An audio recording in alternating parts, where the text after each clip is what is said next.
So yun guys, andito po tayo sa Feeder Port. Papakita ko po sa inyo guys na malakas po yung alon ng dagat dito. Napakalakas guys ng agos ng dagat guys. Oh. Umabot po dito sa semento po ng feeder. Tsaka po yung mga bangka na yan guys, so nagsitaas na po.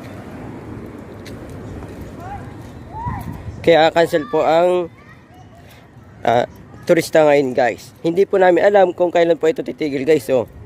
No? Napakalakas guys. Oh, umabot dito sa semento. Ayun, no? Lakas ng agos. Pagpunta ka sa ibang parte po ng sa dagat, katulad po sa Abis, sa south, napakalakas po lalo ng agos po din ng dagat guys. Oh. Ayun.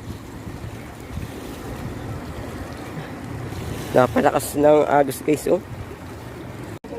Oo nga. Lakas ng agos ng alon no.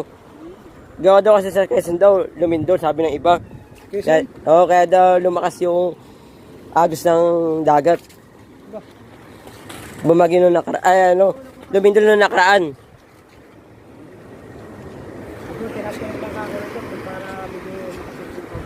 Kaya nga po, mag-iingat sa mga bangka po dyan eh.